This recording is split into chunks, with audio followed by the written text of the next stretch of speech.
मेरे कक्षा 9, 10, 11 और 12 के प्रिय छात्र छात्राओं, आज हम आपको हिंदी के पद्य साहित्य के बारे में बताएंगे और हिंदी पद्य साहित्य से संबंधित बहुत से प्रश्न आपको परीक्षा में पूछे जाते हैं जिनका उत्तर बच्चों को याद नहीं रहता। आज हम ऐसे वीडियो पद्य साहित्य के बारे में बताएंगे कि इस पद्य साहित्य को कितने भागों में बांटा गया है और इसकी कौन कौन सी विशेषताएं हैं। तो इससे पहले हमारी इस वीडियो को लाइक करें और हमारे चैनल को सब्सक्राइब करना ना भूलें, इससे आपको और भी वीडियो मिलती रहेंगी। अर्थात हमारी वीडियो को आप लाइक करेंगे और हमारे चैनल को सब्सक्राइब कर देंगे तो हमारी सारी वीडियो आप तक पहुंचती रहेंगी, इसीलिए इसको सब्सक्राइब करें। चलिए प्रारंभ करते हैं।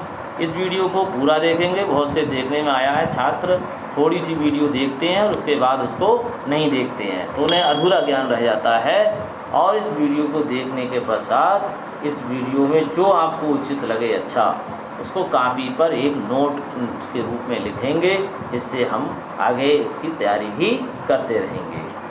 तो देखिए, विद्वानों ने जो हिंदी पद्य साहित्य का जो इतिहास है कई अध्ययनों के पश्चात उसको 4 भागों में बांटा है।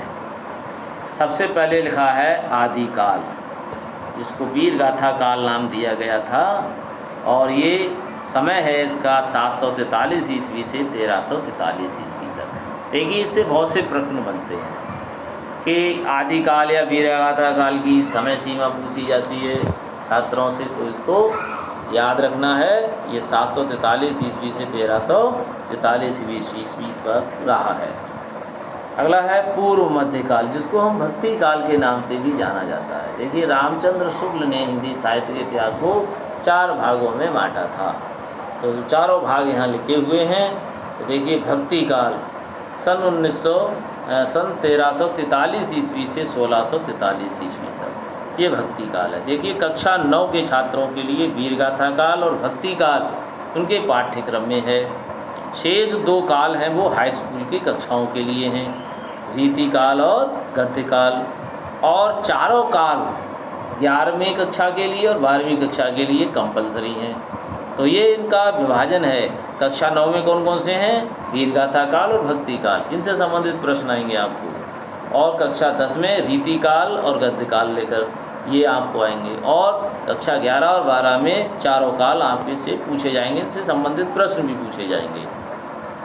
तो देखिए, सबसे पहले मैं आदिकाल के बारे में बताता हूँ।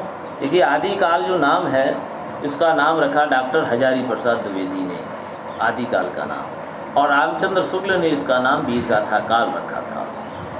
और इसको डॉक्टर रामकुमार वर्मा ने चारण काल नाम दिया था और इसको आचार्य महावीर प्रसाद द्विवेदी ने बीज बपन काल नाम दिया था।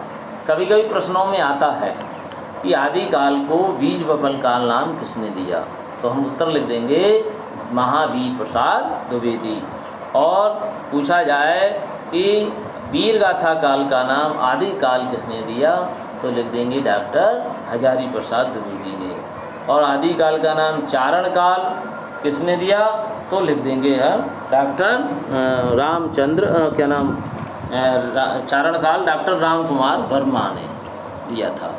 तो ये तो इनके नाम हैं किसने किए दिए, ये आपको याद रखने होंगे। और इसका समय याद रखना पड़ेगा कि सन 743 ईस्वी से 1343 ईस्वी तक। अब देखिए, आदिकाल क्यों इसका नाम रखा?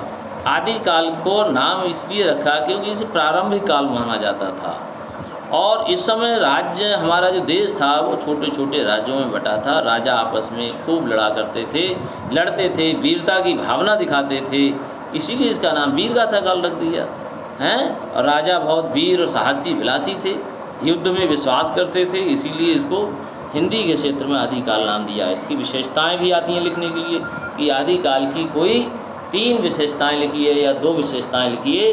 तो आदिकाल की विशेषताएं कौन से लिखेंगे?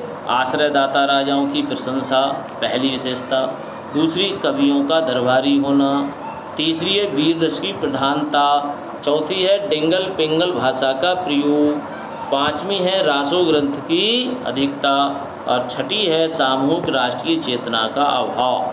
तो इनमें कोई सी हम जो सरल लगे कोई 4 विशेषताएं याद कर लें जो परीक्षाओं में आती भी हैं और ये पूछी भी जाती हैं कि ये विशेषताएं किस काल की हैं। तो ऐसे करके भी प्रश्न पूछा जाता है, इसलिए आपको इस तरीके से भी इसको याद रखना है, विशेषकर कक्षा 9 के छात्रों के लिए। अगला है, इस युग के प्रमुख कवि और उनकी रचनाएं कौन कौन सी हैं। कि कभी कभी प्रश्न पूछा जाता है कि आदिकाल की किन्हीं 2 रचनाओं के नाम और उनके रचनाकारों के नाम लिखिए, तब हमें इनका सहारा लेना पड़ता है, इसलिए ये याद भी करना है और कापी पर नोट भी रखना है करके। तो देखिए, पहले कवि हैं हमारे चंद्रवरदाई, ये आदिकाल के कवि हैं और इनकी रचना है पृथ्वीराज रासो। और दूसरे कवि हैं आदिकाल के दलपति विजय और उनकी रचना है खुमान रासो। देखिए, आदिकाल की रचनाओं में ज़्यादातर रासो शब्द लिखा हुआ है। ये मान लीजिए जिस रचना में रासो शब्द लगा है वो वीरगाथा काल की रचना है, कवि याद रखना होगा। और अगला है शारंगधर, तीसरे कवि। शारंगधर की जो रचना है वो है हमीर रासो। और चौथे कवि हैं नल्ल सिंह, इनकी है विजयपाल रासो। कभी कभी ऐसे पूछा जाता है कि विजयपाल रासो के रचनाकार कौन हैं, तो नल्ल सिंह। ऐसे करके भी प्रश्न पूछ लिए जाते हैं हर तरीक़ा से। यदि हमको इनके प्रश्न, इनकी कवि और उनकी रचना याद होंगी तो किसी प्रकार से प्रश्न पूछ ले फिर भी हमको याद होगा ही, इसलिए हमें इसके कवि और उनकी रचनाएं याद करनी पड़ेंगी। अगले हैं नरपति नाल, जिनकी रचना है भीषल देव रासो। और छठे कवि हैं जगनिक, जिनकी है रचना परमाल रासो। और 7वें कवि हैं मधुकर, जिनकी रचना है जय मयंक जसचंद्रिका। ये रचना बहुत पूछी जाती है कि जय मयंक जसचंद्रिका के रचनाकार कौन है, तो मधुकर कवि लिख देंगे। और अंतिम है केदार भट्ट, इनकी रचना है जयचंद प्रकाश। तो प्रिय छात्रों, आज हमने आदिकाल के बारे में बताया। कल हम आपको अगली वीडियो में भक्ति काल के बारे में बताएंगे और फिर उसके बाद रीति काल और गद्य काल चलेगा। हमारी वीडियो को देखते रहना। और जब हमारी वीडियो को देखते रहेंगे तो हिंदी पद्य साहित्य का इतिहास, इनसे संबंधित प्रश्न बड़े आसानी से याद हो जाएंगे। इससे पहले हमारी वीडियो को लाइक करें और हमारे चैनल को सब्सक्राइब करें। धन्यवाद।